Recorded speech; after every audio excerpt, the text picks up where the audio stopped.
ఓం శ్రీ గురుదేవాయ నమః. ఓం సల్లక్షణ సమారంభాం చిదానందేతి మధ్యమాం అస్మదాచార్య పర్యంతాం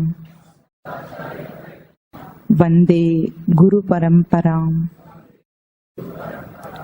ఓం గీతామృత మహోదధయే నమః. ఓం గీతామృతాస్వాద ఆనందాయ నమః.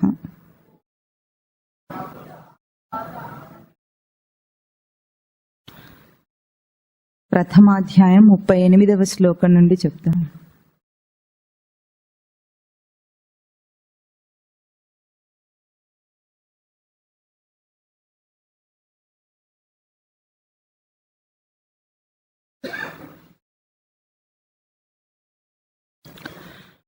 యద్యప్యేతే న పశ్యంతి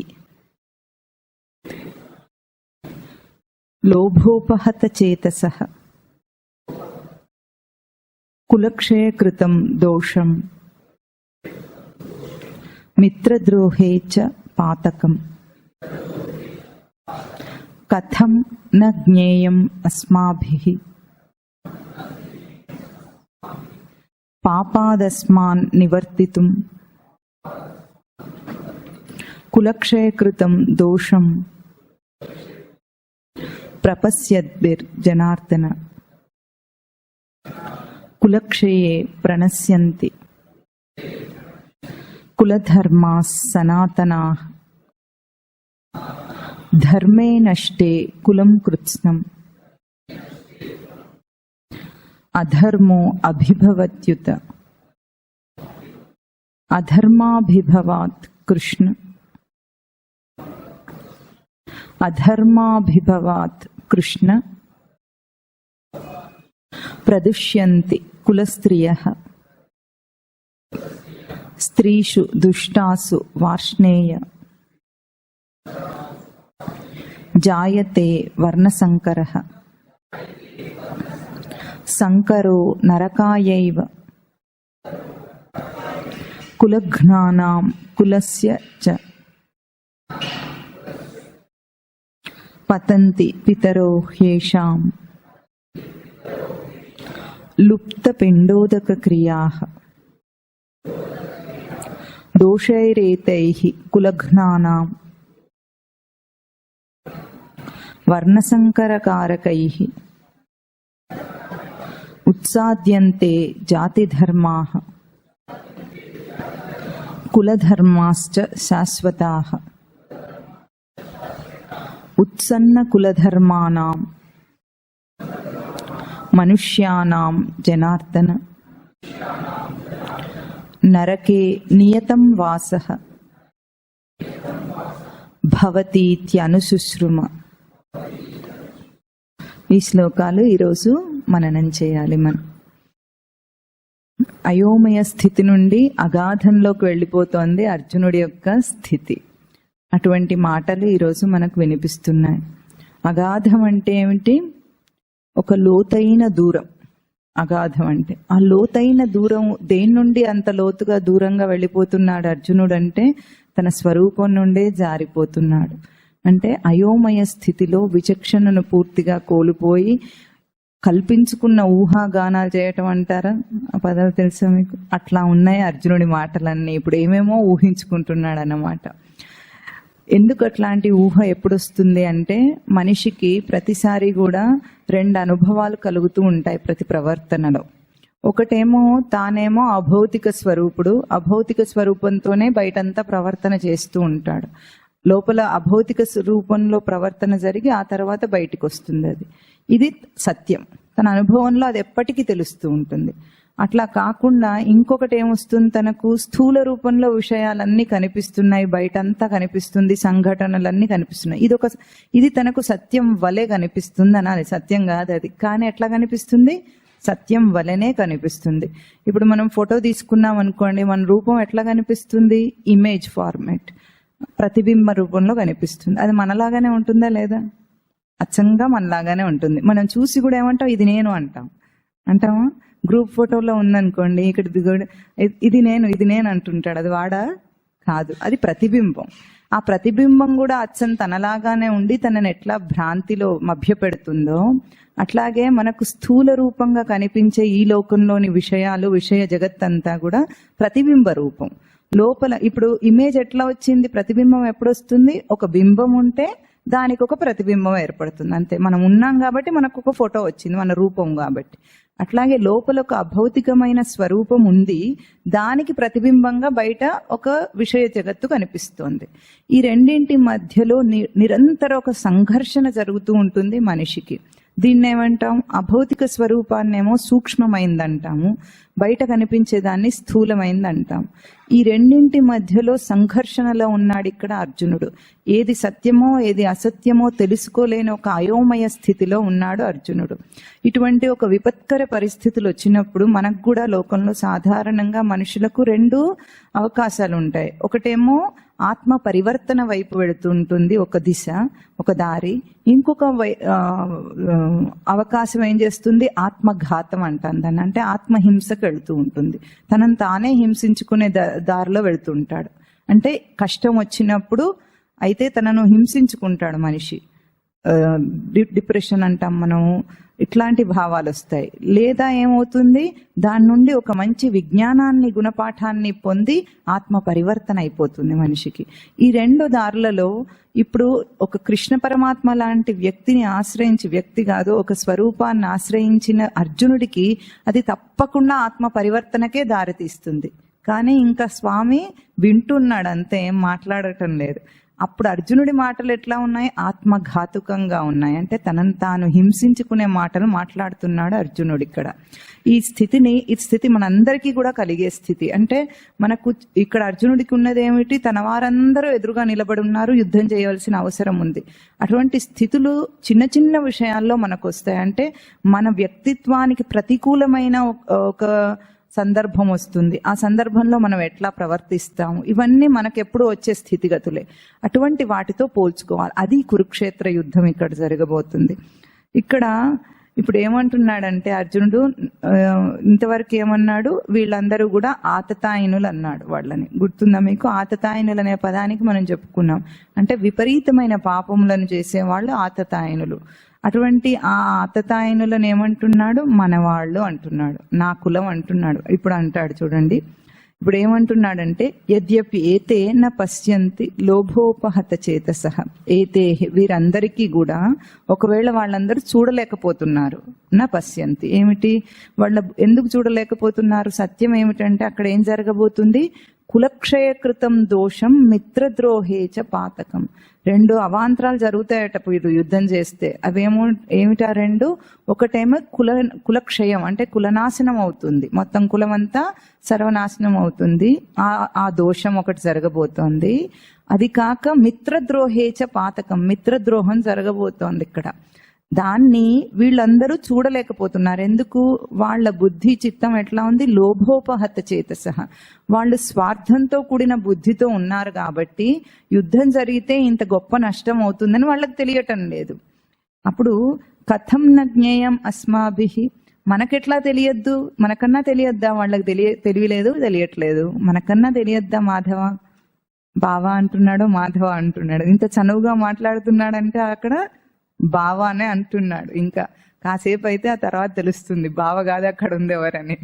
ఇప్పుడు ఏమంటాడు? మనకన్నా తెలివి ఉండొద్దా? వాళ్ళకంటే తెలివి లేదు, వాడు తెలివి లేని వాళ్ళు. మనకు ఉండాలి కదా. ఏమిటి? అస్మాభిః, దేని నుండి?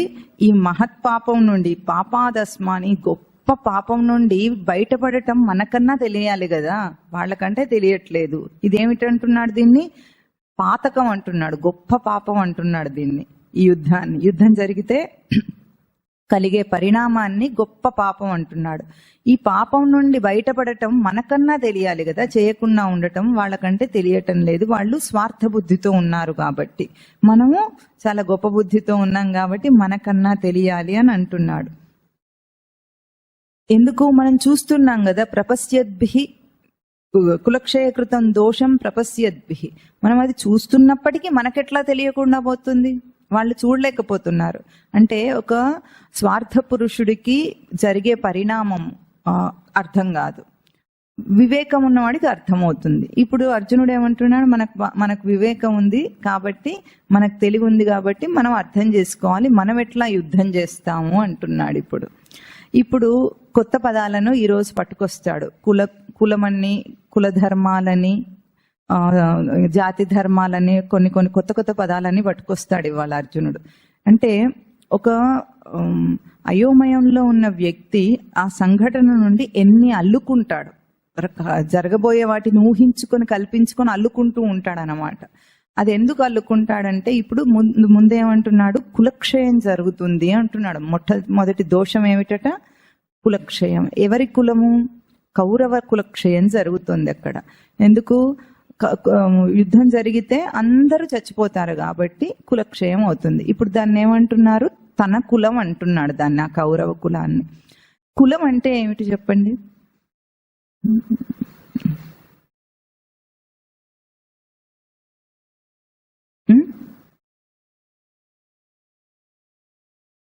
అది వృత్తిపరంగా వచ్చేది వర్ణం. కులం వేరు, వర్ణం వేరు.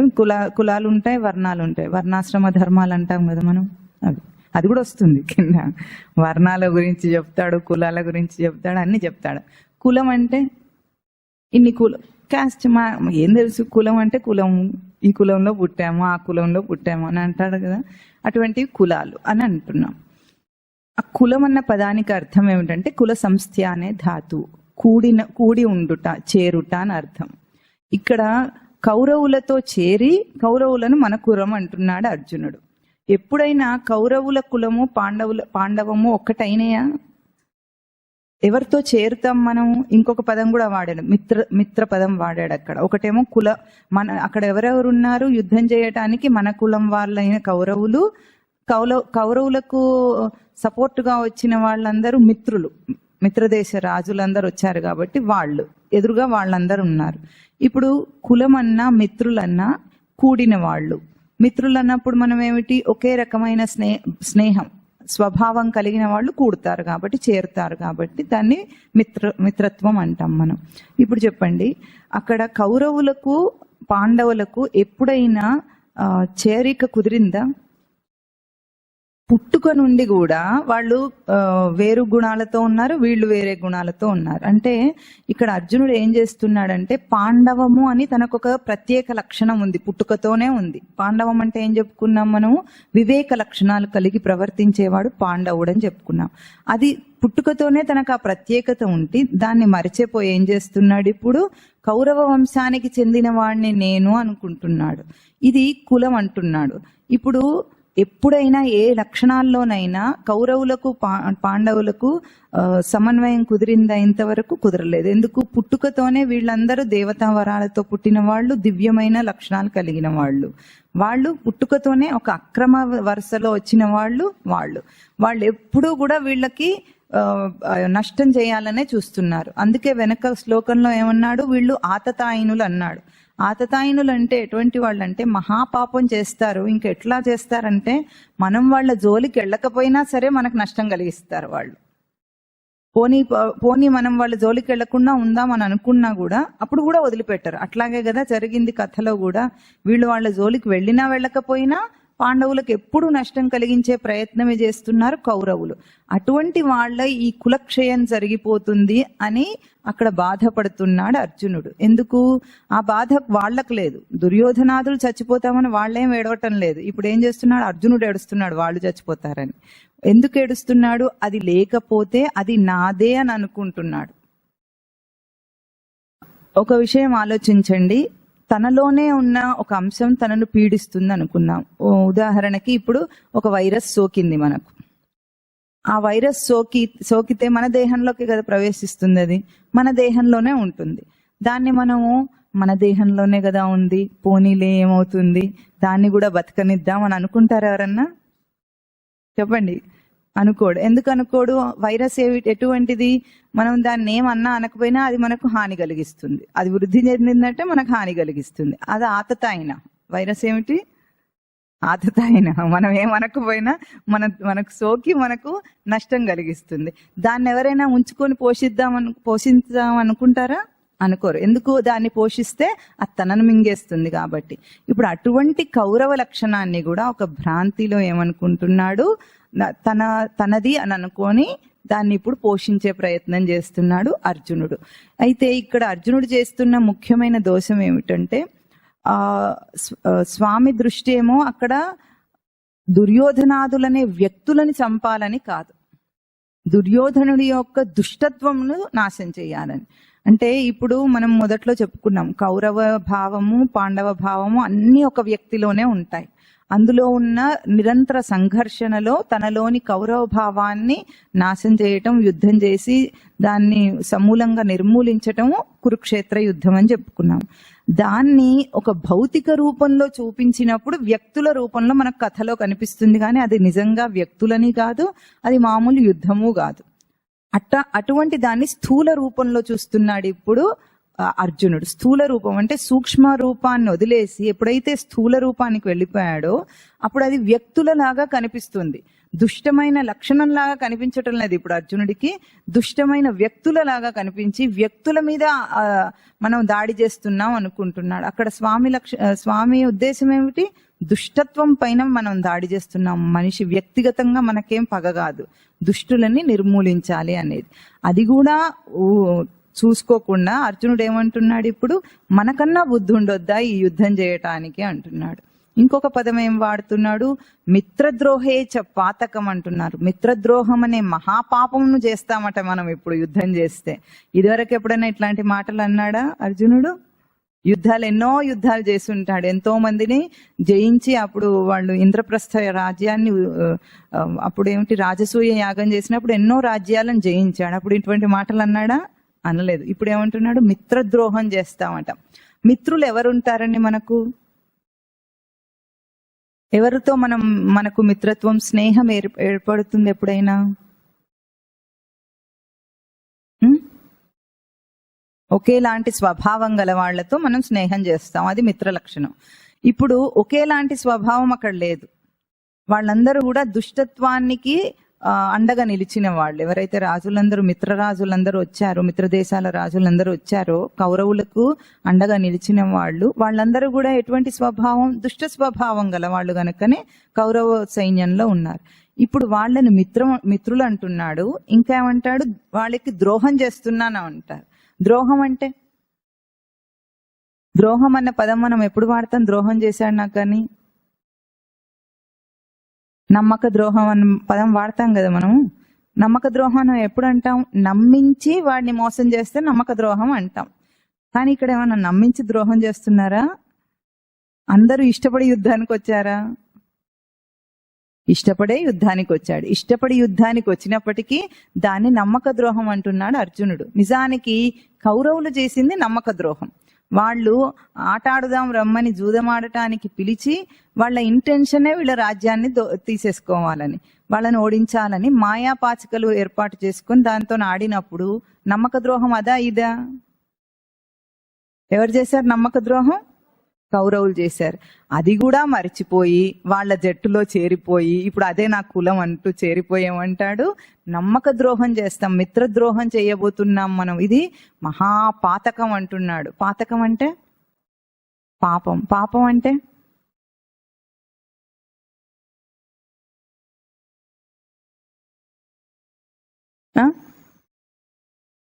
చేయకూడని పని పాపమా?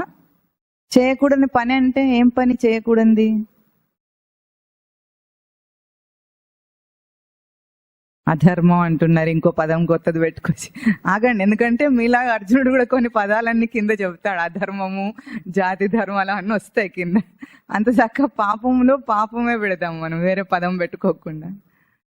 మనం ఏమంటాం? పాపం అంటే అబద్ధాలు ఆడటం పాపం, మోసం చేయటం పాపం, పరస్త్రీని అపహరించటం పాపం, ఇంకా పరుల ధనాన్ని అపహరించటం పాపం, ఎవరినైనా హింసించటం పాపం. అంటే పాపాలంటే మనం కొన్ని చేయకూడని పనులని చెప్తాం, అంతేనా?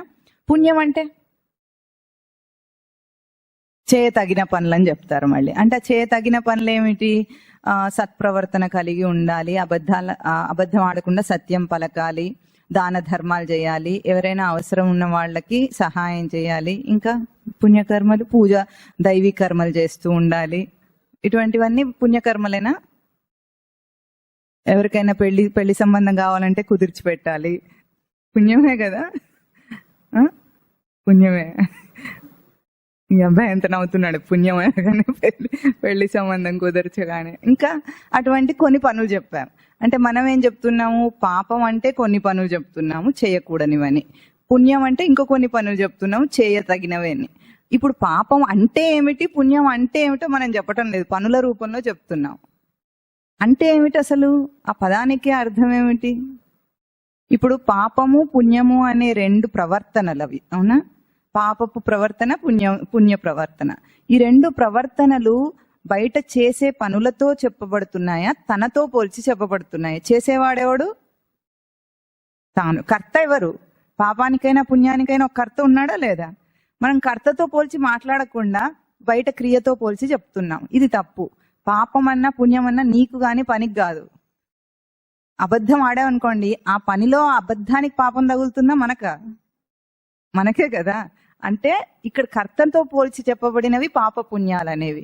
ఆ కర్త యొక్క స్థితి ఏమిటంటే, పాపం అనే శబ్దానికి అర్థము పతనం అవ్వటం అని అర్థం, జారి పడటం, అంటే దిగజారి ప్రవర్తించటం. ఉన్న స్థితిలో నుండి దిగజారి ప్రవర్తించటం పాపం. అట్లాగే ఉన్న స్థితి నుండి ఎదిగి ప్రవర్తించటం, ఆ స్థితి కంటే ఉత్తమంగా ఎదగటం అనేది పుణ్యం. అది ఎటువంటిది అంటే, ఇప్పుడు మనం ఒక వ్యక్తిని మోసం చేశాం, డబ్బు తీసుకొని వాడి దగ్గర 10 లక్షలు కాజేసాం అనుకుందాం. అది పాపమేనా? చెప్పండి. పాపమే. ఇప్పుడు ఆ ప్రవర్తనలో ఏం జరిగింది? ఆ వ్యక్తికి నష్టం ఎంత? 10 లక్షలు. కావాలంటే మళ్ళీ సంపాదించుకుంటాడా లేదా? సంపాదించుకుంటాడు. అది అంటే ఒక ద్రవ్య రూపంలో జరిగిన ఒక బయట నష్టం. ఇప్పుడు ఆ బుద్ధి మనకు వచ్చింది అంటే, వాడిని మోసం చేసి ఆ 10 లక్షలు కాజేయాలన్న బుద్ధి ఎవరిది? మనది. ఇప్పుడు మనకేమైంది? నష్టం మనకే రూపంలో ఉంది, బుద్ధి రూపంలో ఉంది. బుద్ధి చెడిపోయింది, పాపం అన్నమాట. ఇప్పుడు 10 లక్షలు మోసం చేసింది, వాడు మళ్ళీ సంపాదించుకుంటాడు. దాని విలువ ఏముంది? పెద్దగా లోకంలో కష్టమే. తాత్కాలికంగా వాడికి కొంచెం బాధ కలుగుతుంది, అంతేగాని నష్టం పెద్దగా కాదు. చెడిపోయిన బుద్ధి మన దగ్గర ఉంటుంది. ఆ బుద్ధి నష్టం ఎటువంటిది? ఎప్పుడు ఉంటుంది. ఇప్పుడు ఎవరికి ఎక్కువ నష్టం జరిగింది? వాడికా మనకా? చెప్పండి. అంటే ఆ మోసం చేసిన వాడికి నష్టం ఎక్కువ, వాడికి నష్టం ఎక్కువ. ఎందుకు? ఈ బుద్ధి శాశ్వతంగా వాడుతూ ఉంటుంది, ఇంకా ఇంకా అటువంటి బుద్ధి పెరుగుతూ ఉంటుంది. కానీ అంటే వాడు ఉన్న స్థితి కంటే దిగజారి ప్రవర్తించాడు, ఇది పాపం. పుణ్యం అంటే ఏమిటంటే ఉత్తమమైన కర్మలు ఏవైతే మనం ఇందాక చెప్పామో అటువంటి వాటిల్లో మనం ఏం చేస్తాము? సూక్ష్మంగా ఆలోచించే దృష్టికి ఎదుగుతామన్నమాట. ఎట్లా ఎదుగుతాము? ఇప్పుడు ఎవరికైనా అవసరంలో ఉన్నవాడికి ఏదైనా సహాయం చేశామనుకోండి, ఆకలిగా ఉన్నవాడికి అన్నం పెట్టారు, మంచి పుణ్యకర్మనా కాదా? ఆ అన్నం పెట్టింది వాడికి కడుపులో ఎంతసేపు ఉంటుంది? 4 గంటలు ఉంటుంది. ఆ తర్వాత వాడికి టంగమని మోగుతుందా లేదా? అంతే. అంటే మనం చేసిన ఒక పుణ్యకర్మ అనుకున్న దాంట్లో బయట చేసిన పని వల్ల వాడికి వచ్చిన లాభం ఎంత? ఒక్క పూట లాభం వచ్చింది వాడికి. అంటే వాడు మన నుండి పొందిన ఆ లాభము ఒక పూటది. కానీ మనం ఏం చేశాము? ఒక సూక్ష్మమైన దృష్టిలో ఆలోచించాం. ఆకలేస్తే మనిషి నిలువలేడు, ఉండలేడు అన్న ఒక సూక్ష్మ స్థితిని మనం ఊహించుకొని, ఆ ఉండలేని స్థితి వాడికి కష్టమైన స్థితి కాబట్టి ఆ స్థితి నుండి వాడిని తప్పించాం అక్కడ.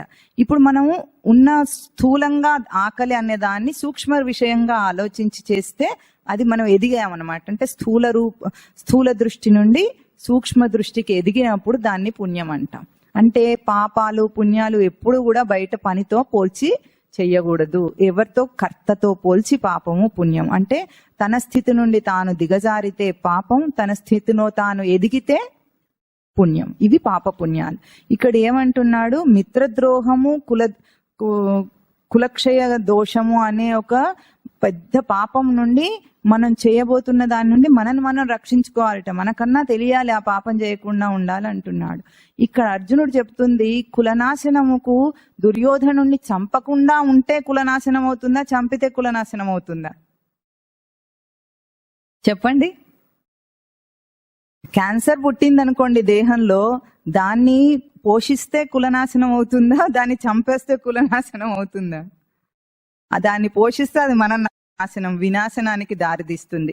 అటువంటిది గుర్తించకుండా మాట్లాడుతున్నాడు ఇక్కడ మన అర్జునుడు, అయోమయంలో ఉన్నాడు గనుక.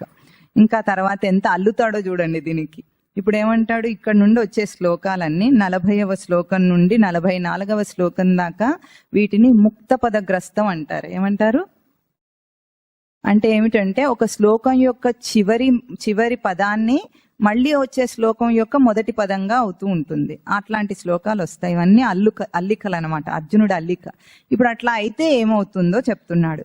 కులక్షయే ప్రణశ్యంతి కులధర్మా సనాతనాః ధర్మే నష్టే కులం కృత్స్నం అధర్మో అభిభవత్యుత అంటున్నాడు. అంటే ఏముంటుంది, కులక్షయం వల్ల ప్రణశ్యంతి, నశ్యంతి ప్రణశ్యంతి అంటే కులక్షయం కావటం వల్ల, కులనాశనం వల్ల సర్వనాశనం అవుతుందట. ప్రణశ్యంతి అంటే సర్వనాశనం అవుతుంది అంటున్నాడు. ఇంకేమవుతుంది, ఏమిటి సర్వనాశనం అవుతుంది? సనాతనాః కులధర్మాః, సనాతనమైన కులధర్మాలు ఏవైతే ఉన్నాయో అవన్నీ సర్వనాశనం అయిపోతాయట కులక్షయం అయినందువల్ల.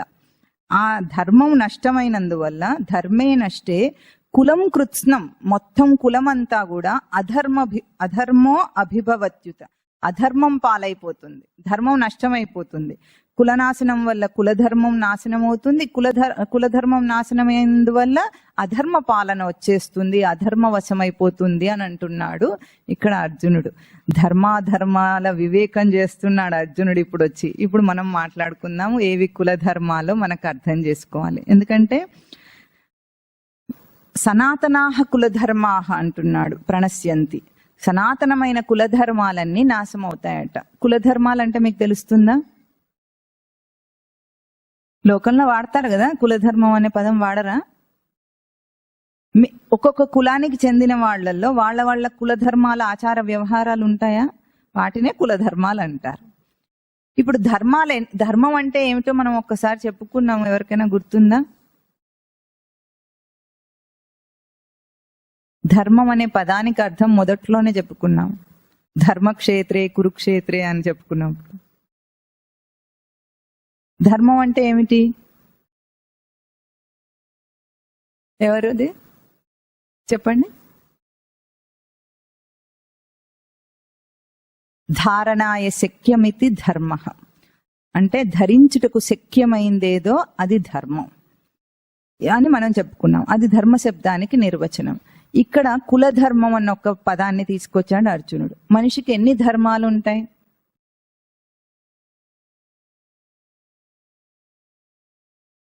చెప్పండి. ఏమిటి? ఒకటే ధర్మమా? ఇప్పుడు తను కులధర్మం అంటున్నాడు కదా అర్జునుడు. మనకు కూడా కొన్ని ధర్మాలు ఉంటాయి. వృత్తి ధర్మం ఉంటుందా? వ్యాపార ధర్మం ఉంటుందా? ఆశ్రమ ధర్మం అంటే గృహస్థాశ్రమ ధర్మం ఉంటుందా? రాజధర్మం ఉంటుందా? ప్రజాధర్మం ఉంటుందా?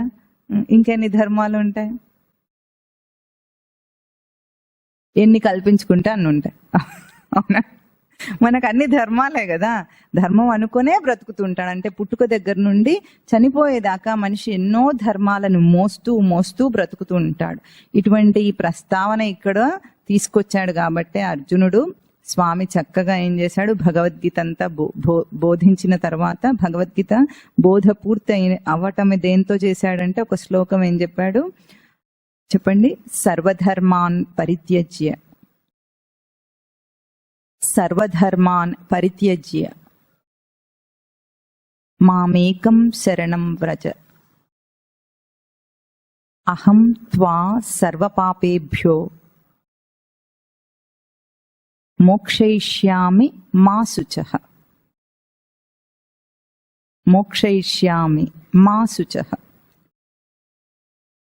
స్వామి ఏమంటున్నాడంటే, మనిషి ఎన్నో ధర్మాలను కల్పించుకొని ధర్మాధర్మ వివేకం చేసుకోలేక అయోమయంలో అట్లా తిరుగుతూ ఉంటాడు ఎప్పుడు. కాబట్టి ఇంకా అర్జునుడు అటువంటి ధర్మాలను కల్పించి ఇంకేమంటాడు, దానివల్ల మహాపాపం జరగబోతుంది అంటున్నాడు కాబట్టి ఇంకా పైగా ఏడుస్తున్నాడు కాబట్టి ఇదే సందర్భాన్ని చివర్లో తీసుకొచ్చి స్వామి ఏమన్నాడు, సర్వధర్మాన్ పరిత్యజ్య, ఉన్న అన్ని ధర్మాలు విడిచిపెట్టి నన్నొక్కడే మామేకం శరణం వ్రజ, నన్నొక్కడే శరణు పొంది ప్రవర్తించు. నేను నీ అన్ని పాపాలను, నువ్వు ఊహించే అన్ని పాపాల నుండి నిన్ను రక్షిస్తా. మా శుచః, చింతించకు, ఏడవకు అంటున్నాడు. ఎందుకు? ఇవన్నీ చేశాడు అర్జునుడు కాబట్టి. మొదటి అధ్యాయం చివరిలో అర్జునుడి మాటలు ఇట్లా ఉన్నాయి కాబట్టి వాటిని తీసుకొచ్చి ఏ పాపం వస్తుంది, ఆ మహాపాతకాలన్నీ అన్నావు కదా, నీకు ఎన్ని పాపాలు వచ్చినా సరే నేను రక్షిస్తాను అన్నాడు. అంటే అర్థమైనా కాకపోయినా ముందు నన్ను ఆశ్రయించు అని శాసిస్తున్నాడు అక్కడ స్వామి, నన్ను ఆశ్రయించు అని చివరికి. ఇది మనం కూడా బాగా గుర్తుపెట్టుకోవాలి. మనిషి ఎన్నో ధర్మాలు అనుకుంటాడు. ఇవన్నీ ధర్మం అంటే ఏం చెప్పుకున్నాం, ధారణాయ శక్యం, అంటే ధరించుటకు శక్యమైంది.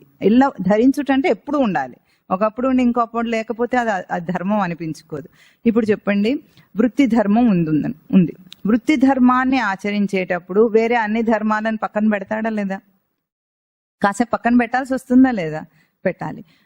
మళ్ళీ ఇది వదిలేసి గృహస్థ ధర్మానికి వెళ్ళినప్పుడు ఇంట్లో ఒక భర్తగా ఒక ధర్మం ఉందనుకోండి, అప్పుడు ఏం చేయాలి, మళ్ళీ వృత్తి ధర్మాన్ని కాసేపు పక్కన పెట్టాలా? అంటే ఒకటి తీసేసి ఇంకో దాన్ని ధరించాలి. రెండు ఒకసారి ఉండగలవా? ఇప్పుడు ఒక వ్యక్తికి ఉన్నాడు అనుకోండి, అతనికి భర్తగా ఒక ధర్మం ఉంటుంది, ఇంకా కొడుకుగా ఒక ధర్మం ఉంటుంది. రెండు ధర్మాలను ఒకసారి పోషించగలడా? అయితే ఏమవుతుంది, యుద్ధం అవుతుంది. భర్త ధర్మాన్ని పోషిస్తే కొడుకు ధర్మాన్ని పోషించలేడు, కొడుకు ధర్మాన్ని పోషిస్తే భర్త ధర్మాన్ని అక్కడ వదిలేయాలి. కాసేపైనా పక్కన పెట్టాలా లేదా? అంటే ఒక్కొక్క ధర్మాన్ని మనం ఏవైతే ఊహించుకుంటామో ఆ ధర్మాలన్నీ ఆచరించాలంటే ఆ ధర్మం ఉన్నంతసేపు ఇంకో ధర్మాన్ని పక్కన పెట్టాలి.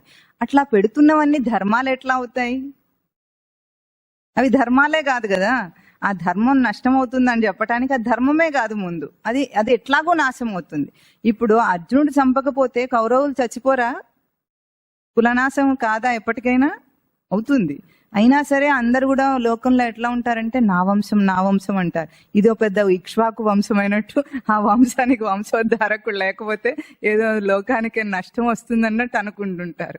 అట్లాగే ఇక్కడ తను చంపినా చంపకపోయినా ఆ కులనాశం జరిగే తీరుతుంది. ఈ ధర్మాలన్నీ వదిలిపెట్టే ధర్మాలే ఎప్పటికైనా. అది గుర్తించటం లేదు అర్జునుడు. ఇప్పుడు చెప్పండి, మనము ఒక ధర్మాన్ని ఆచరించాలంటే ముందు నేను అని చెప్పి ఆ నేను డాక్టర్ని అయ్యాను అనుకోండి, అది వృత్తి ధర్మం అవుతుంది. నేను భర్తను, అది భర్త ధర్మం అవుతుంది. నేను రాజును, రాజధర్మం అవుతుంది. నేను ప్రజను కాబట్టి నాకు ఒక ప్రజాధర్మం ఉంది. ఇప్పుడు నేను అన్న తర్వాత ఈ ధర్మాలు అన్నాడు. ముందెవరు ఉండాలి? నేను. ఇప్పుడు నేను అన్నది మూలమైన ధర్మమా కాదా? అది ఎప్పుడైనా వదిలేస్తాడా? అది వదిలేసి ఉండగలడా? ఉండలేడు. ఇది ధర్మం అంటే ఎప్పుడూ ధరింపదగినది, ధరించగలిగినది నేను అన్న తన సచ్చిదానంద స్మృతి. అది తనకు స్వధర్మం. స్వధర్మం అంటే ఏమిటి? తనెప్పుడూ ఎల్లప్పుడూ ధరించగలిగింది. దాన్ని వదిలిపెట్టి ఇప్పుడు ఈ ధర్మాలు, స్థూలంగా ఉన్న ధర్మాలను మాట్లాడుతున్నాడు ఇప్పుడు అర్జునుడు. ఏమవుతుందట? ఇవి వదిలేస్తే ఇంకా అధర్మం పాలైపోతుందట లోకం అంతా. ఎందుకు అవుతుందో చెప్తాడు చూడండి. అధర్మాభిభవాత్ కృష్ణ ప్రదుష్యంతి కులస్త్రియః స్త్రీషు దుష్టాసు వార్ష్ణేయ జాయతే వర్ణశంకర. ఇప్పుడు ఎట్లా అధర్మం వస్తుంది అంటున్నాడంటే ఇక్కడ అధర్మం వలన కులస్త్రీలందరూ చెడిపోతారట. ఎందుకు అంటే ఇప్పుడు యుద్ధం జరుగుతుంది, మగవాళ్ళందరూ చచ్చిపోతారు కదా, మిగిలేది ఎవరు? ఆడవాళ్ళందరూ విధవరాళ్ళు అవుతారు. వాళ్ళు ఏం చేస్తారు? వాళ్ళట ఎవరెవరినో పెళ్లిళ్ళు చేసుకుంటారట. అప్పుడు ఏమవుతుంది? వర్ణశంకరం అవుతుందని చెప్తున్నాడు అర్జునుడు. వేరే వాళ్ళని ఎవరినో పెళ్లి చేసుకుంటే వాళ్ళలో వర్ణశంకరం అవుతుంది. ఆ సంకరం అయింది ఏమవుతుంది? దుష్టాసు, చెడిపోయిన స్త్రీల వల్ల ఇప్పుడు వర్ణశంకరం అవుతుంది అంటున్నాడు. సంకరం అంటే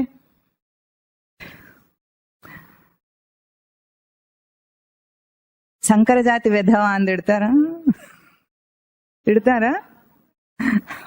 ఒకప్పుడు తిట్టు, ఇప్పుడు అట్లా తిట్టకూడదు. మనం అందరూ వర్ణ సంకరాలే ఉంటాయి అంతటా, కాబట్టి మనం తిట్టకూడదు అలాంటి తిట్లు.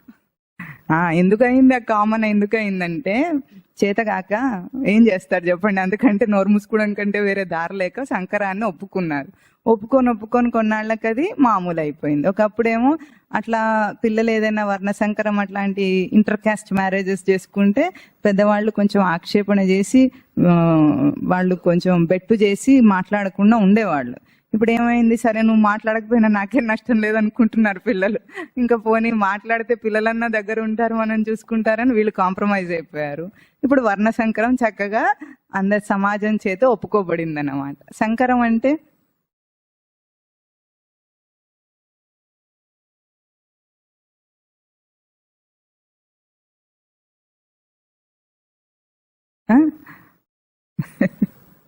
క్రాస్ బ్రీడింగ్ అని చెప్పారు నిన్నెవరో ఆర్ఎండ్లో. క్రాస్ బ్రీడింగ్ చేస్తారు కదా, చెట్లల్లో కూడా ఉంటాయి కదా క్రాస్ బ్రీడింగ్ చేయటము, దాన్నే సంకరం అంటాం కదా. దాన్ని మనం ఏమంటాము, హైబ్రిడ్ జాతి అంటామండి. ఇప్పుడు అట్లా వర్ణ సంకరం అవుతుందట, ఎందుకంటే అందరు చచ్చిపోయిన తర్వాత స్త్రీలు చెడిపోతారు అంటున్నారు.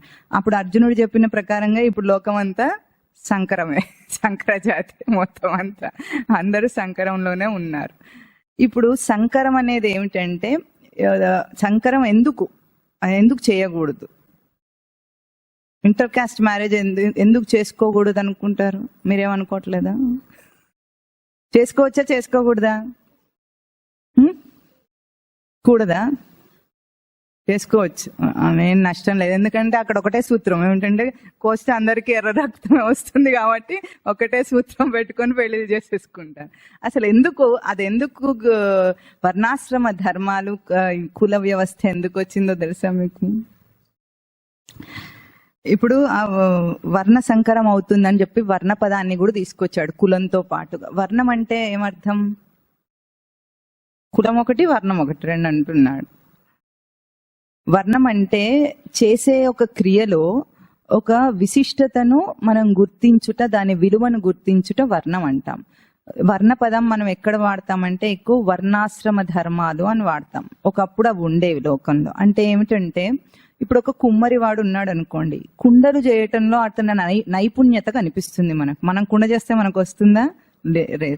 అంటే ఒక బయట క్రియ చేయటంలో తన ప్రవర్తనతో దానికి ఒక విలువనిస్తాడు. అది వర్ణ శబ్దానికి అర్థం. అటువంటి ఒక ఆశ్రమ ధర్మం ఎట్లా ఏర్పడుతుందంటే, అది ఆ విలువ అంటే ఆ కుమ్మరివాడి కొడుకు వడ్రంగి పనిని చేయటం కానీ, కుమ్మరివాడి కొడుకు కుమ్మరి పని చేయటం, ఒక వ్యాపారస్తుడి కొడుకు వ్యాపారం చేయటం ఎట్లా వస్తుంది? వంశ పరంపరలో ఎందుకు వస్తుంది? వాళ్ళ ఆ వాతావరణంలోనే ఉండి వాళ్ళ ప్రవృత్తికి తగినదిగా దాన్ని అడాప్ట్ చేసుకుంటారు.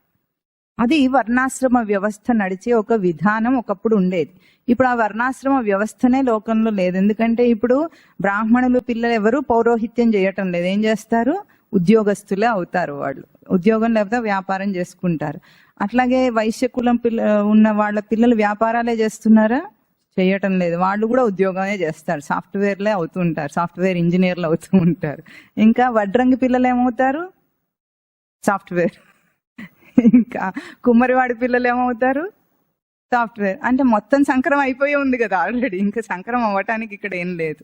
ఇది అంటే రెండు కూడని ప్రవృత్తులని ఒకటిగా కలపటం అనేది వర్ణ సంకరం. దీనివల్ల ఏమైందంటే, ఇప్పుడు మనం హైబ్రిడైజ్ చేసిన కూరగాయలని చూస్తున్నాం.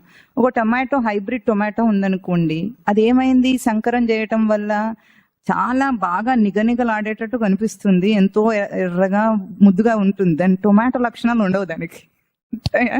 ఒక జాతీయ టొమాటోకు ఉండే పులుపు దానికి ఉంటుందా? ఉండదు.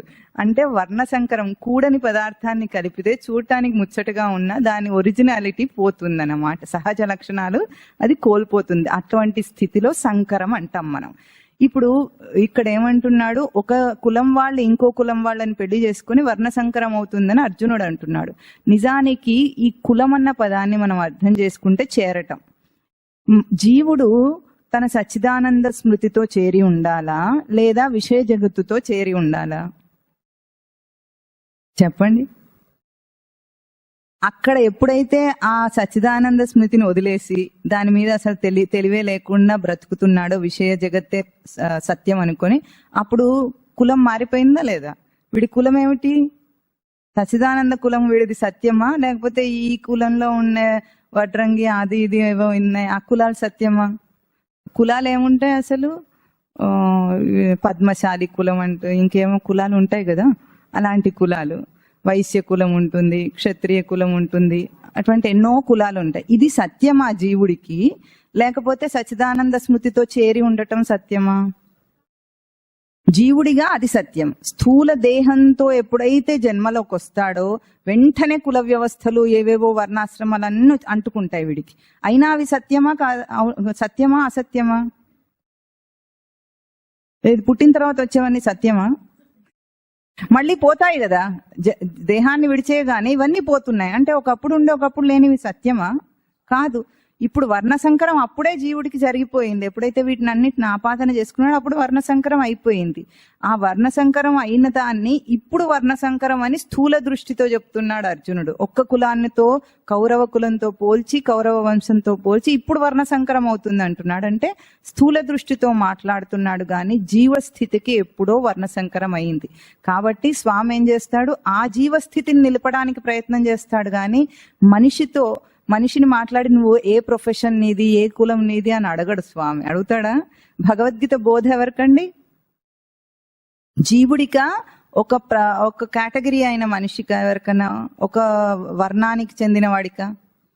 జీవుడికి గాని సర్వ జీవులకు, అందరి జీవులకు అది వర్తిస్తుంది. అప్పుడు జీవ కులాన్ని రక్షించే ప్రయత్నం చేస్తారు అక్కడ గాని మన భౌతిక కుల వ్యవస్థను రక్షించే ప్రయత్నం అక్కడ చేయడు స్వామి. ఆ భౌతికత్వానికి ఎప్పుడైతే స్థూల రూపానికి వచ్చాడో అర్జునుడు ఇంత కన్ఫ్యూజన్ లో ఉన్నాడు. ఇవన్నీ నష్టమైపోతాయి అంటున్నాడు. ఇంకా వాటి వల్ల ఏమవుతుందట? సంకరో నరకాయైవ కులఘ్నానాం కులస్య చ పతంతి పితరో హేషాం లుప్త పిండోదక క్రియా. దీనివల్ల ఏమవుతుందట? ఈ కులనాశకులకు కులమునకు కూడా నరకమే సిద్ధిస్తుందట.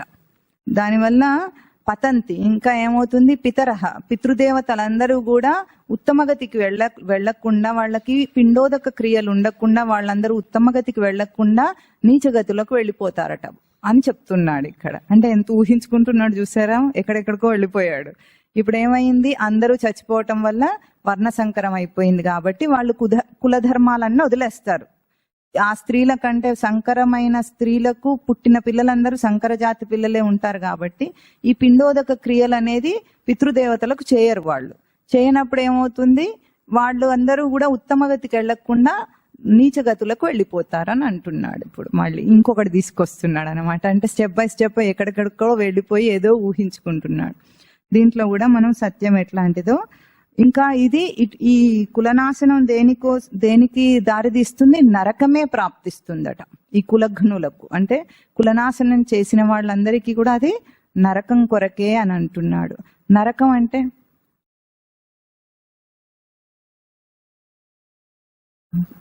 పాపము పుణ్యము. పాపం చేస్తే నరకము, పుణ్యం చేస్తే స్వర్గం. మనకు నేర్పించారు ఇంతేనా? అంతేనా? అవన్నీ బయట ఏదో ఉన్నాయి. నరకం అంటే నరక లోకం అవుతుంది అనుకున్నాం. పాపం అంటే బయట పనులు అనుకున్నాం. స్వర్గం అంటే స్వర్గలోకం నిజంగానే ఉంటుంది అనుకుని సినిమాల్లో చాలా ఎక్కువ సార్లు చూసాం కాబట్టి మనకు స్వర్గం అంటే ఏం తెలుస్తుంది? వాళ్ళకి ఎక్కువ గదులు కూడా ఉండవు, పెద్దగా ఏం చూపించారు, ఒక్కటే హాల్ ఉంటుంది. ఆ హాల్లో ఎప్పుడు చూసినా ఇంద్రుడు కూర్చొని ఉంటాడు, అక్కడ దేవతలందరూ ఉంటారు, ఏదో ఒక డాన్స్ నడుస్తూ ఉంటుంది. మనకు తెలిసిన స్వర్గం ఇంతే కదా. మనకు అట్లాంటి డాన్స్ చూపిస్తే ఎంతసేపు హాయిగా ఉంటారు మీరు చెప్పండి? చూస్తూనే ఉంటారా అట్లా? ఎంతసేపు అయినా చికాకు రాదు? అదే సీట్లో కూర్చొని అట్లాగే డాన్స్ చూడాలంటే ఇంతే స్వర్గం అయితే వెళ్ళటం దేనికి అక్కడికి? మనకి ఇంట్లో కూర్చుంటే టీవీలో కనిపిస్తూనే ఉంటాయి కదా. అంటే నరకం అంటే ఎట్లా ఉంటుంది ఊహించుకుంటాం మనం.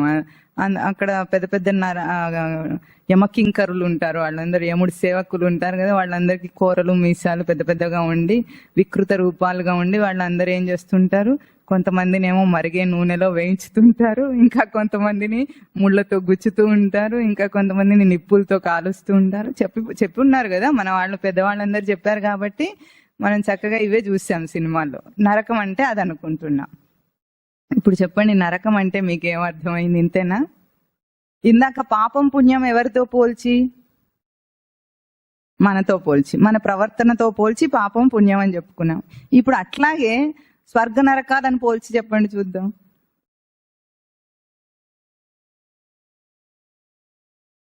వేమన పద్యం గుర్తుందా మీకు ఎవరికైనా?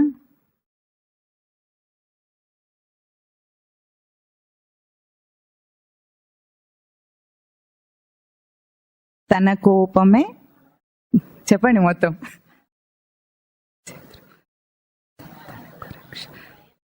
తన కోపమే తన శత్రువు, తన శాంతమే తనకు రక్ష, దయ చుట్టంబవు, తన సంతోషమే స్వర్గము, తన దుఃఖమే నరకమండ్రు తథ్యము సుమతి అన్నాడు. ఏమన్నాడు? తథ్యం అంటే ఫ్యాక్ట్. సుమతి శతకం పోన్లండి ఏదో ఒకటి. అంటే ఫ్యాక్ట్ అంటున్నాడు. ఏమిటి ఫ్యాక్ట్ అక్కడ? తన సంతోషమే స్వర్గము, తన దుఃఖమే నరకం. అంటే స్వర్గ నరకాలు ఎవరి స్థితి? ఇప్పుడు తన స్థితి. ఏదన్నా చెప్పండి, అది మీతో పోల్చే ఉండాలి, కానీ దాంతో పోల్చి అక్కడ ఏది ఉండదు చెప్పడానికి. మీతో పోల్చి మీ స్థితితో పోల్చకపోతే దానికి అసలు దాన్ని ఎక్స్ప్లెయిన్ చేయలేం మనం. ఇప్పుడు ఇక్కడ నరకం కోసమే అంటున్నాడు. ఏదైతే కులనాశకులకు నరకమే అవుతుంది అంటున్నాడు. అంటే అంత దుఃఖాన్ని పొందుతారు అని అర్థం అన్నమాట. ఎవరు? కులనాశనం చేసిన వాడు. అంటే జీవుడు ఎప్పుడైతే తన కులనాశనం చేసుకున్నాడో వాడు ఆ రోజు నుండి నరకంలోనే బ్రతుకుతున్నాడు. మనందరం ఇప్పుడేమన్నా ఎట్లా ఉన్నాం? నరకంలో కాకపోతే బాగున్నామా? లేదు. సంతోషం అనేది తాత్కాలికంగా అట్లా మెరుపులాగా వచ్చిపోయేది లాగానే ఉంది, కానీ అంటే ఏమిటో అర్థం చేసుకొని కాసేపు ఉందాం అందులో అంటే వీలు లేదు. అది ఎప్పుడూ నిలిచి ఉండదు. కాబట్టి అందరూ నరకంలోనే ఎందుకున్నారు? కులనాశనం చేసుకున్నారు. ఎప్పుడో తను చేరవలసిన తన సచ్చిదానంద స్మృతితో చేరకుండా ఎప్పుడు విషయ జగత్తుతో చేరాడో అయిపోయింది ఆ రోజు. ఇప్పుడు ఏమంటాడు? ఈ లుప్త పిండోదక క్రియ అంటున్నాడు. ఏమంటున్నాడు? ఇప్పుడు పితృదేవతలందరికీ కూడా పిండోదక క్రియలు ఉండవట. ఇప్పుడు ఇది కూడా మనం ఆలోచించవలసిన విషయం. ఎందుకంటే పిండోదక క్రియలు అంటే మీకు తెలుస్తుందా? అందరికీ పిండ ప్రదానం చేస్తారు కదా, తద్దినాలు పెడతారా? తద్దినం అంటే బాగా అర్థమవుతుంది. తద్దినం అంటే ఏమిటండి? ఇట్లా మనకు ప్రసిద్ధంగా కొన్ని మీనింగ్స్ ఉంటాయి, అవే అర్థమవుతాయి. తద్దినం అంటే ఏమిటో తెలుసా మీకు? తత్ దినం అని అర్థం. అంటే తత్ ఆ రోజు అని అర్థం. ఏ రోజు అని చెప్పలేదు అక్కడ, ఆ రోజు అన్నారు అంతే. తద్దినం అంటేనే మనకు చచ్చిపోయిన రోజు అని మనం పెట్టుకుంటాం. ఇప్పుడు మనం ఏం చేస్తాము తద్దినాల్లో అంటే పిండోదక క్రియలు చేస్తారని అంటున్నాడు ఇక్కడ అర్జునుడు. పిండ ఉదక క్రియలు అంటే ఒకటేమో పిండ ప్రదానం చేస్తాము, ఇంకొకటేమో నీళ్లు వదిలేయటం. ఉదకం అంటే నీళ్లు వదిలేయటం అనేది చేస్తారు. నీళ్లు వదిలేయటం అంటే నువ్వులు వదిలేయటం. నువ్వుల నీళ్లు వదిలేస్తారు తెలుసా మీకు? ఎందుకు వదిలేస్తారు?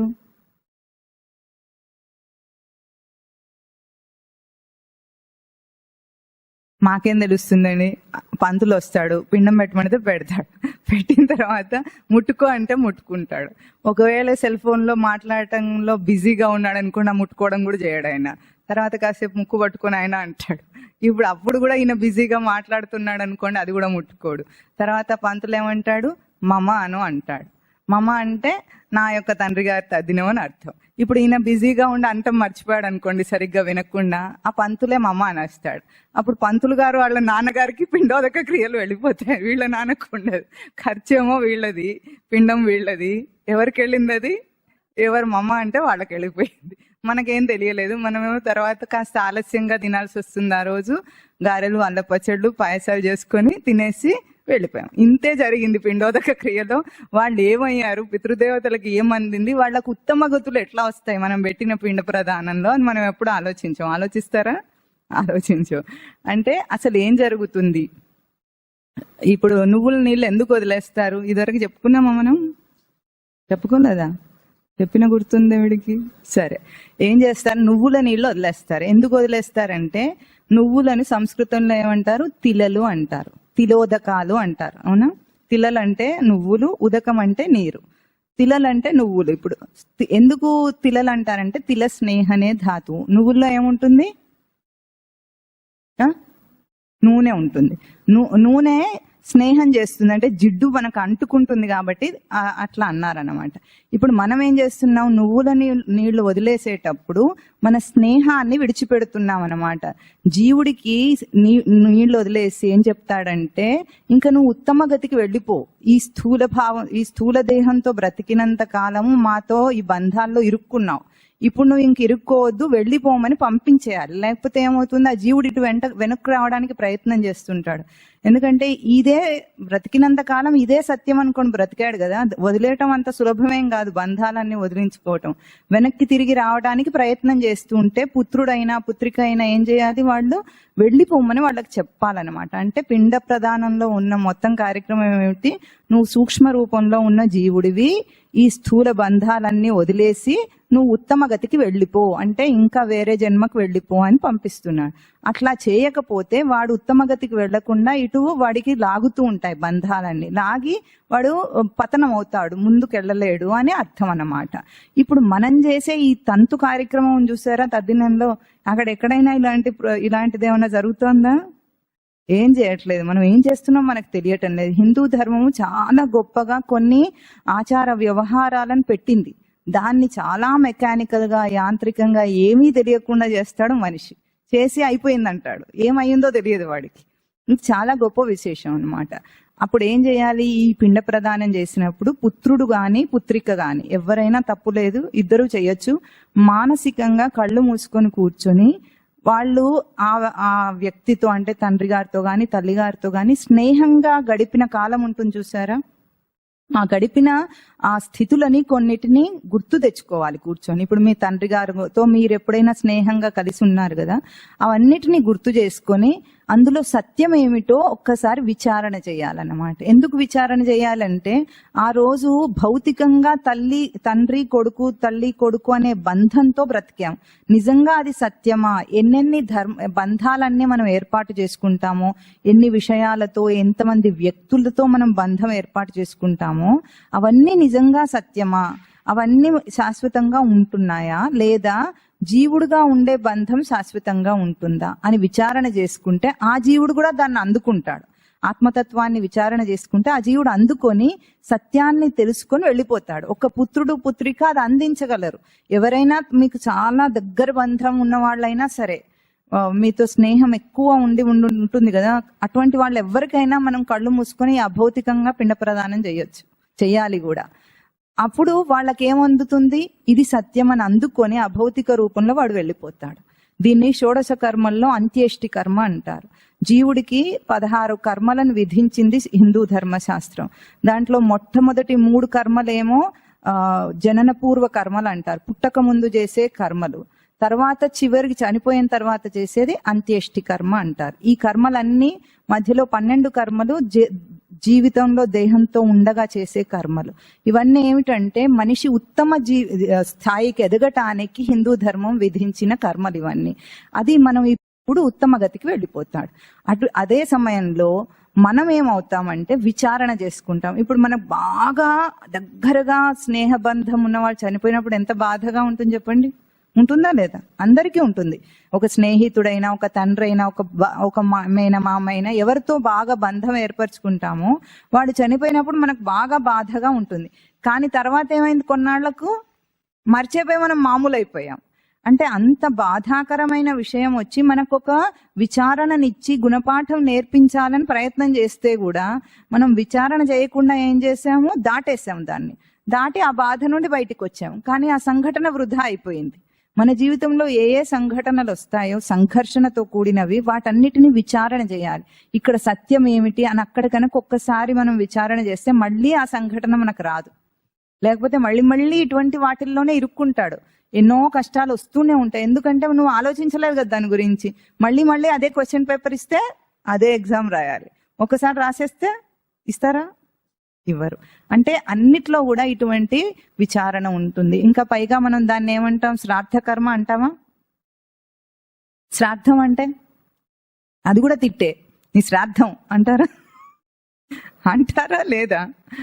అంటే అది కూడా తిట్టు అనుకుంటున్నాం మనం. శ్రాద్ధం అంటే ఏమిటి? అన్నిటికీ అంటే ఏమిటన్న ప్రశ్న అడిగితే ఎట్లా చెప్తారంటే అనుకుంటున్నారా? శ్రద్ధయా క్రియతే ఇది శ్రాద్ధం. అంటే శ్రద్ధతో చేయబడేది శ్రాద్ధం. ఎవరు చేస్తున్నారు శ్రద్ధ? ఎవరిది? చచ్చిపోయిన అయిందా మీద? చెప్పండి. ఇప్పుడు శ్రాద్ధం అయిందా మందా? మనదే. అది కూడా తెలియకుండా శ్రాద్ధం అంటే తిట్టనుకున్నాం మనం అందరం. అక్కడ ఏమిటి, మన శ్రద్ధ, ఎంత శ్రద్ధతో చేస్తున్నామో అది శ్రార్థం అవుతుంది. శ్రద్ధ లేకుండా అశ్రద్ధగా చేస్తే శ్రార్థము కాదు, ఏమి కాదు. మొక్కుబడికి ఏదో ఒక పంతుల్ని పిలిచి ఆయనకి ఇంత బియ్యం ఇచ్చేసి నా పని అయిపోయింది, మా పితృదేవతలు ఉత్తమగతికి వెళ్ళిపోయారు అని ఊహించుకోవద్దు. ఏం వెళ్ళరు ఇలాంటి వాటి వల్ల. ఎప్పుడు శ్రద్ధ ఉంటుందో అప్పుడు శ్రార్థం అవుతుంది. నువ్వు చేసే విచారణ మననమే అప్పుడు పిండోదక క్రియలు అవుతాయి, కానీ లేకపోతే కానే కాదు. అది ఇది బాగా గుర్తించుకోవాలి. మెకానికల్ గా చేసే ఏ ఆచార వ్యవహారాలకు విలువలేదు. ఇప్పుడు ఏమంటున్నాడు, ఇటువంటి కులధర్మాలన్నీ నాశమైపోయి పితరులందరికీ కూడా ఏమవుతుందట, వర్ణ సంకరమయ్యి వాళ్లకు ఉత్తమ గతులు రావు అంటున్నాడు అర్జునుడు. ఇంకేమంటాడు, దోషైరేతై కులఘ్నానాం వర్ణసంకరకారకై ఉత్సాద్యంతే జాతి ధర్మా కులధర్మాశ్చ శాశ్వతాః. అంటే ఈ దోషముల చేత, వర్ణసంకర కారణం చేత కులనాశకులకు అంటే కులాచారాలన్నీ కూడా జాతి ధర్మం అనే ఇంకొకటి తీసుకొచ్చాడు. అవన్నీ కూడా ఉత్సాద్యంతే నాశం అవుతున్నవి. ఇంకా ఎటువంటి కులధర్మాలు జాతి ధర్మాలనే 2 పదాలు మళ్ళీ చెప్తున్నాడు.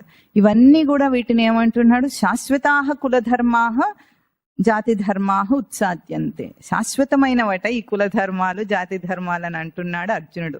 ఏ కులధర్మమైనా ఇంతవరకు శాశ్వతంగా ఉందా భూమి మీద? అసలు శాశ్వత ధర్మం ఏదైనా ఉందా? మనిషి కల్పించుకున్న శాశ్వత ధర్మాల్లో ఏదైనా ఒకటైనా శాశ్వత ధర్మం ఉందా? లేదు. ఎందుకంటే విచారణ చేసుకోండి, ఎన్ని వ్యక్తులతో ఎన్ని విషయాలతో ఆసక్తిగా పెట్టుకొని బాగా క్లోజ్ గా మూవ్ అవ్వటం అంటారు కదా ఈ భాష. ఆసక్తితో బ్రతికిన తర్వాత కొన్నాళ్లకు చూసుకుంటే మనకు తెలియకుండానే ఆ ఆసక్తి పోయింది, ఆ వ్యక్తి గాని విషయం గాని పోయే ఉంటాయి. మనకు గుర్తు కూడా ఉండవు, మన గుర్తింపులో కూడా రావు, మనమే వదిలేసినట్టుగా తెలియదు.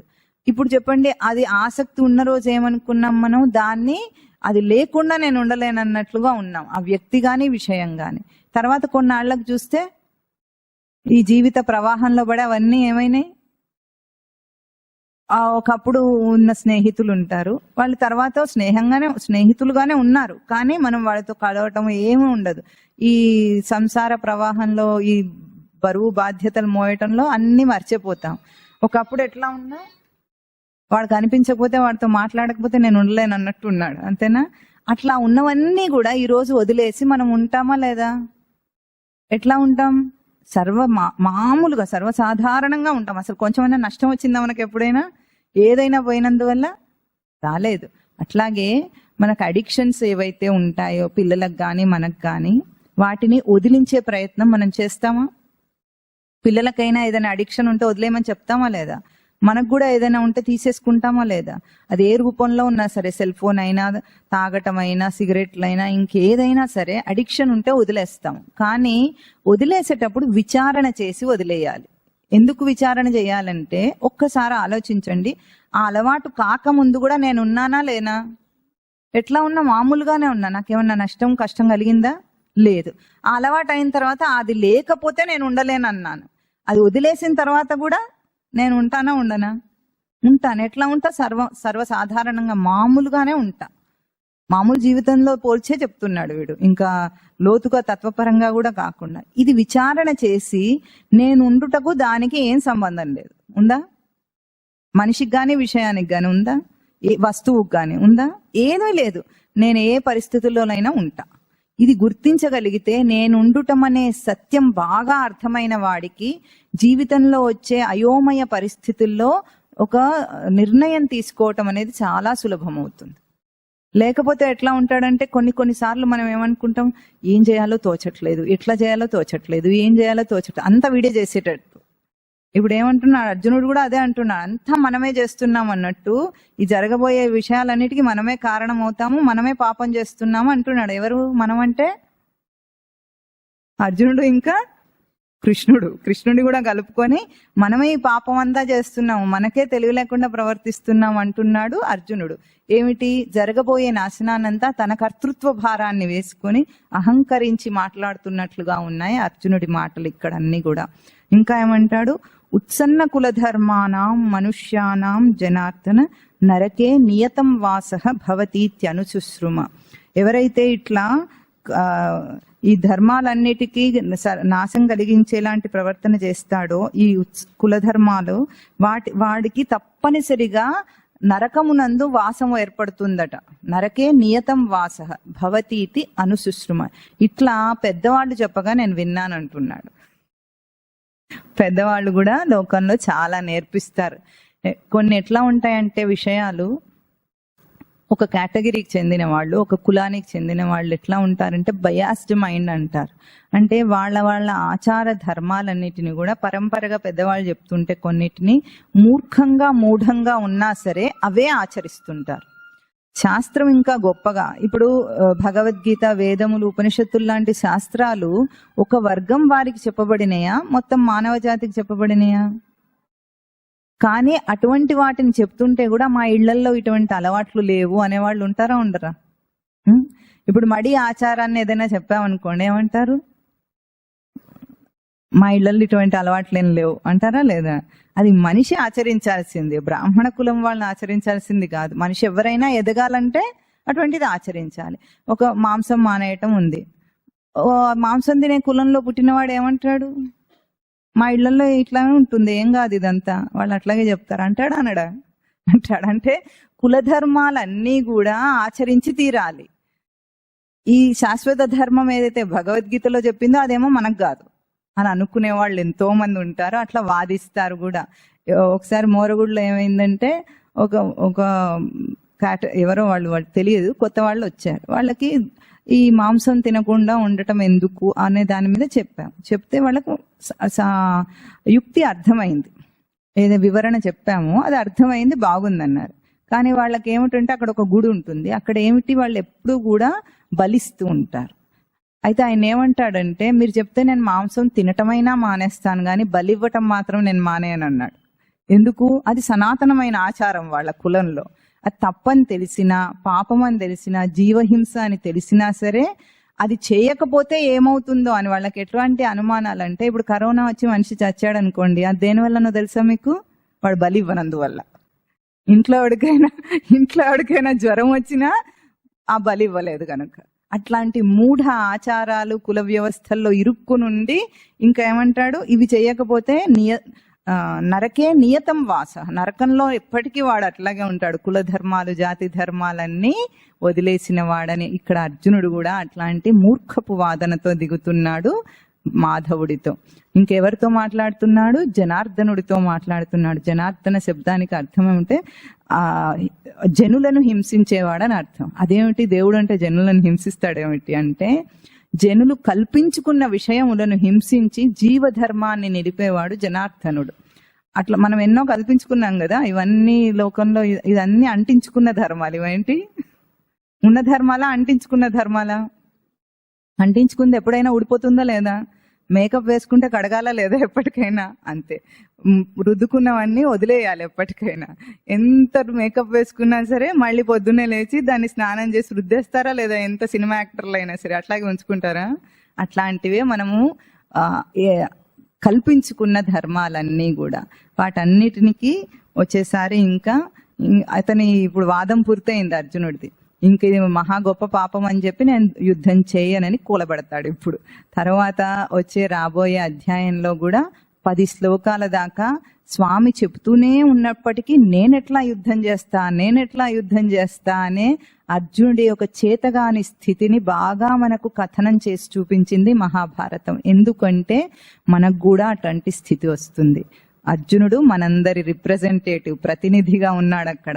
మన చేతగానితనం వచ్చి మనని ఎట్లాగైతే వెనక్కి లాగుతుందో ఆ స్థితిని చూపిస్తున్నారు. అంతేగాని అర్జునుడు ఒక్కడే కాదు. ఇది ఎవరిది? ఈ మాటలన్నీ ఎవరివి? మనవే. ఆ మన మాటలకి సమాధానం ఎట్లా ఉంటుందో వచ్చే వారం చూద్దాం. చెప్పండి. యద్యప్యేతే న పశ్యంతి లోభోపహత చేతసః కులక్షయకృతం దోషం మిత్రద్రోహే చ పాతకం కథం న జ్ఞేయం అస్మాభిః పాపాదస్మాన్ నివర్తితుం కులక్షయకృతం దోషం ప్రపశ్యద్భిర్జనార్దన కులక్షయే ప్రణశ్యంతి కులధర్మాः సనాతనాः ధర్మే నష్టే కులం కృత్స్నం అధర్మో అభిభవత్యుత అధర్మాభిభవాత్ కృష్ణ ప్రదుష్యంతి కులస్త్రియః స్త్రీషు దుష్టాసు వాష్ణేయ జాయతే వర్ణసంకరః సంకరో నరకాయైవ కులఘ్నానాం కులస్య చ పతంతి పితరో హ్యేషాం లుప్తపిండోదకక్రియాః దోషైరేతైః కులఘ్నానాం వర్ణసంకరకారకైః ఉత్సాద్యంతే జాతిధర్మాః కులధర్మాశ్చ శాశ్వతాః ఉత్సన్నకులధర్మాణాం మనుష్యాణాం జనార్దన నరకే నియతం వాసః భవతీత్యనుశుశ్రుమ. ఓం తత్ సత్.